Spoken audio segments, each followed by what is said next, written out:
ina-explain lang ni Jojo, pero laktawan na natin yung part na yan. Laktawan na natin. Dito tayo sa... Magandang hapon.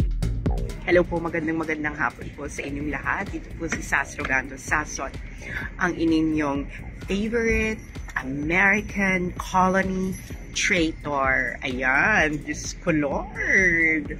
Ayan na mainit po ngayon ang usapin ng MOOE ng bawat isang congressman at bawat isang senador. At hindi ko pa makita ang inyong mga comments para hindi ko pa kayo mabate. Pero ayun na nga, no? Umiikting na po ang ating panawagan na hashtag hindi mo pera yan. Pero bago ang lahat, gusto ko lamang pong batiin at ang iba't ibang pro-Filipino taxpayers. Okay?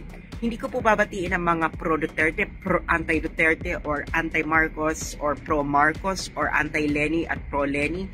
Ang babatiin ko po ay ang mga pro-Filipino taxpayers na nasa Angeles City, mga pro-Filipino taxpayers na nasa Singapore, mga pro-Filipino taxpayers na nasa Mindanao, nasa Visayas at nasa Luzon. Ayan na nga po. So, hello po sa mga pro-Filipino taxpayers na nasa Jensen, mga nasa Alabama, USA. Hello sa mga pro-Filipino taxpayers na nasa Saudi. Kung kayo po ay pro-Filipino taxpayers, magparamdam naman po kayo dyan. So, hindi po ito usapin ng pro-Duterte or anti-Duterte or pro-Marcos or anti-Marcos or pro-Lenny or anti-Lenny. Ito po ay usapin ng pro-Filipino taxpayers or pro-liquidation by certification. Ayan. So, ayan na nga, hello sa mga pro-Filipino taxpayers na nasa Malta, nasa UK, pro-Filipino taxpayers na nasa Helsinki, Finland, mga pro-Filipino taxpayers na nasa Qatar, mga pro-Filipino taxpayers na nasa Binyan, Laguna, mga pro-Filipino taxpayers na nasa Cavite, pro-Filipino taxpayers na nasa Australia, nasa Qatar. Ayan. So, medyo madali lang po ang ating sasagutin ngayon. Hello po sa mga pro-Filipino taxpayers na nasa Davao del Norte, Davao del Sur. At hello sa mga pro-Filipino taxpayers nasa Jaro Pawn Shop, Molino 2 Branch. Hello sa mga pro-Filipino taxpayers na nasa Caraga. Hello sa mga pro-Filipino taxpayers na nasa Illinois, nasa Taiwan. So, sang-ayon ba kayo mga friends na ang usapin po ng hindi mo pera yan ay usapin ng pagiging pro-Filipino taxpayers or pro-liquidation na walang resibo? Tama? Hello sa mga pro-Filipino taxpayers po ng mga OFWs na nasa Hong Kong. Okay. So, ito na nga, no? Nakita nyo naman na simula nang inilabas natin ang issue ng legalized corruption, okay, na scheme because of liquidation by certification ng milyong-milyong buwis ninyo na ginagastos ang bawat isang senador at bawat isang congressman kada taon. Ito ay liquidation by certification lamang. Ibig sabihin, hindi nila kailangan ng resibo. Okay, up to the last centavo. Okay. So, marami na po akong isinulat dyan. Puntahan nyo na lang po ang aking Facebook at ang dami kong isinulat tungkol dyan sa MOOE na yan. Okay. So iba't iba na ang sumagot. Nautal na yung isang congressman. Si Lacson ay sumagot, wala sa hulog. At ngayon, syempre, hindi ito kinaya ng mga Tier 1 vloggers na anti-Filipino taxpayers. Bakit ko sinabi silang anti-Filipino taxpayers? Kasi hindi po sila nakafocus kung paano po dapat i-liquidate ang pera ng mga Filipino taxpayers na ginagamit ng bawat isang senador at bawat isang congressman.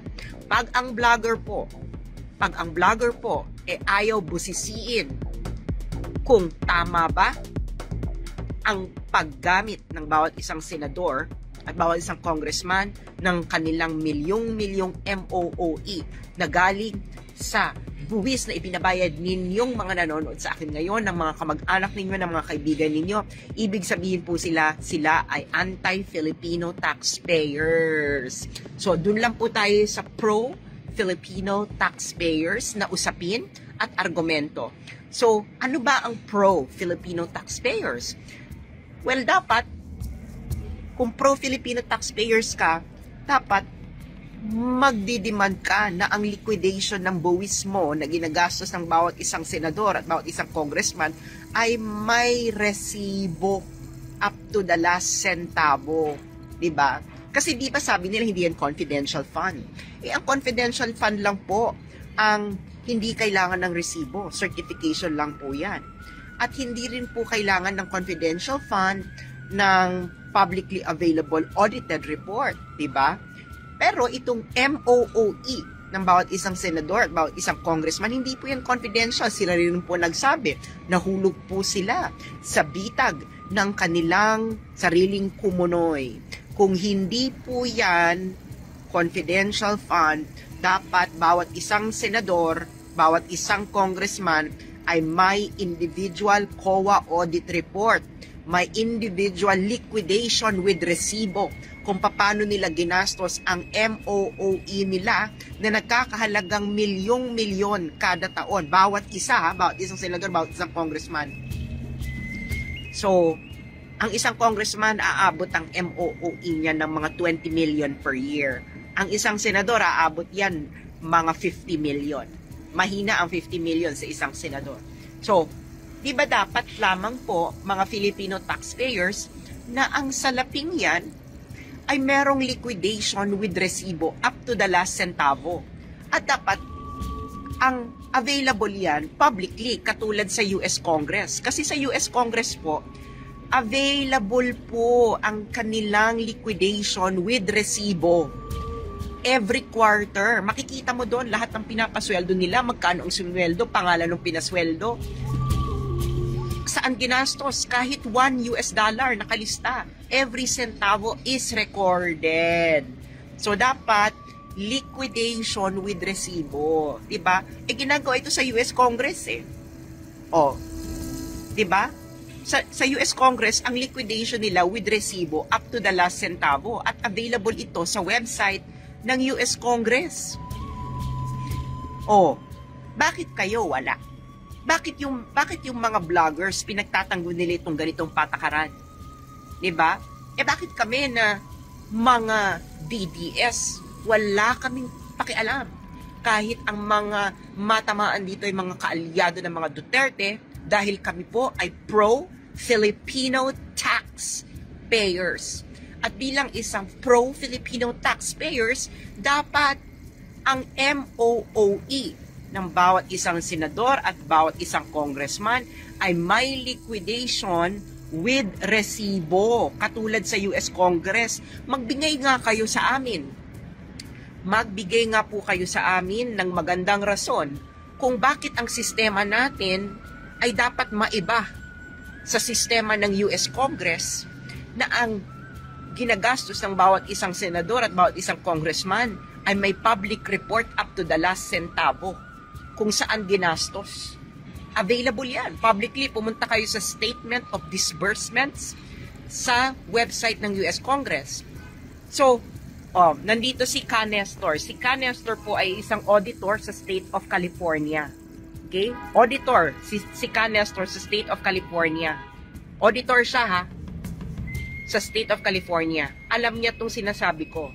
Sabi niya, up to the last centavo, supported ng resibo. Kaya itong si Ka Nestor, naloka siya nung nireveal ko na liquidation by certification dahil kakaiba ito. No? Tapos classified pa yung accounting at liquidation ng bawat isang senador at congressman. So, dapat pro-Filipino taxpayers lang po tayo. Okay? Dahil ang mga nagbabayad po ng buwis mula sa ordinaryong manggagawa hanggang CEO ng isang malaking kumpanya, mga militar, mga ordinaryong government workers, mga guro, lahat pinaghihirapan po yung buwis. So wala po kaming pakialam kahit ang matamaan dito ay mga kaalyado ng mga Duterte. Dahil kami po ay pro-Filipino taxpayers. kung ang inyong MOOE ay walang liquidation with receipt at hindi ito publicly available, paano mo masasabi sa amin hindi nyo ninakaw? 'Di ba? Aba, yung mga OFW sa Hong Kong, no? Mawalan lang yan ng isang resibo, ha? Mawalan lang ng isang resibo. Kahit 1 Hong Kong dollar lang yung bilhin nila. Babayaran nila yon sa amo nila. Ibabawas sa sweldo.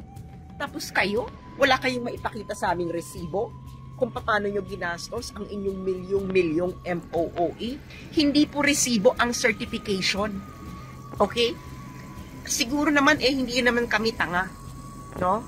Diba? Kayo mga nagtatrabaho dyan sa mga corporate world, mga OFWs, yung mga may hawak ng pera ng mga amo nila. Pwede ba sa inyo na sabihin nyo lang sa amo ninyo na i-certify nyo lang na dito yung ginastos? Di ba hindi po pwede yan? Ngayon, kung sinasabi nyong mali ako, ang pinakamagandang evidence para masabi ninyong mali ako, pinakamalinaw na evidence para masabi ninyong mali ako, ay magpresenta kayo, isa-isa kayo sa Senado at Kongreso ng liquidation ng inyong MOOE with resibo every year.